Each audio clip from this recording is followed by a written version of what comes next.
Halo, Assalamualaikum warahmatullahi wabarakatuh.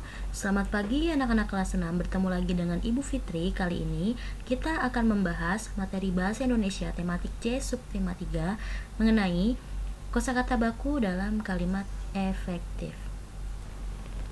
Yuk, sama-sama kita bahas apa saja sih yang akan kita pelajari hari ini. Oke.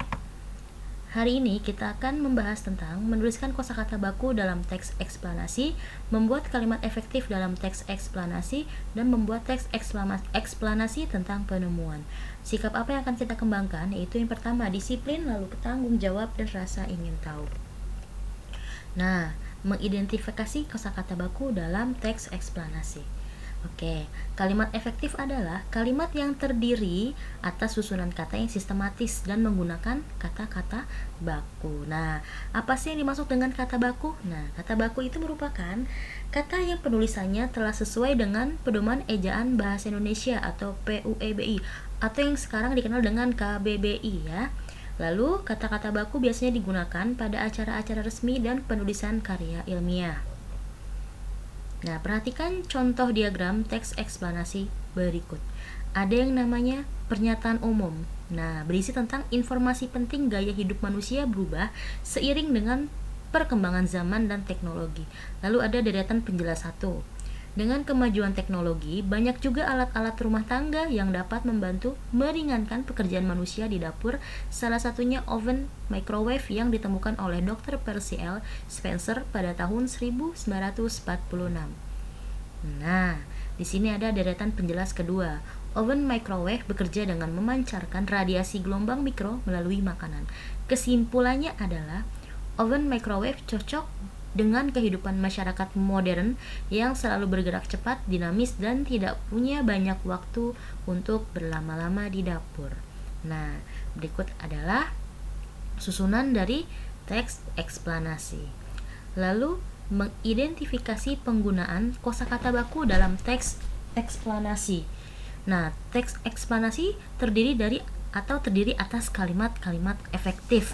Tadi sudah dijelaskan bahwa kalimat efektif yaitu kalimat yang terdiri atas susunan kata yang sistematis dan menggunakan kata-kata baku.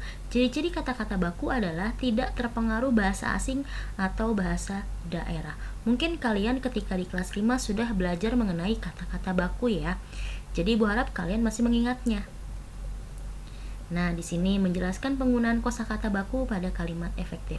Nah, kosakata baku atau kata-kata baku adalah kata-kata yang telah ditetapkan berdasarkan aturan tata bahasa. Kalau kata baku juga digunakan dalam kalimat efektif, itu pasti ya. Nah, biasanya kalimat efektif akan mempermudah penyampaian informasi dalam isi teks kepada si pembaca.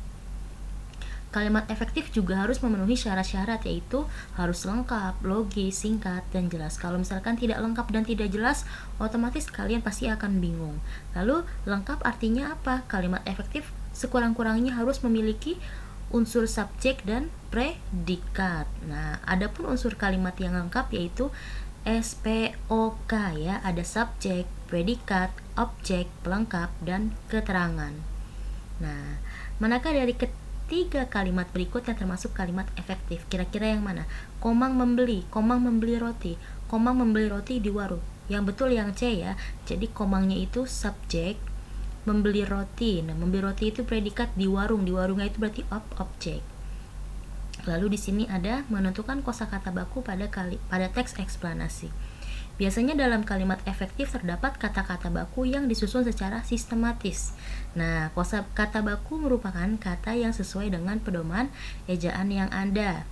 Kata-kata baku digunakan dalam acara resmi seperti upacara, rapat, dan diskusi ilmiah.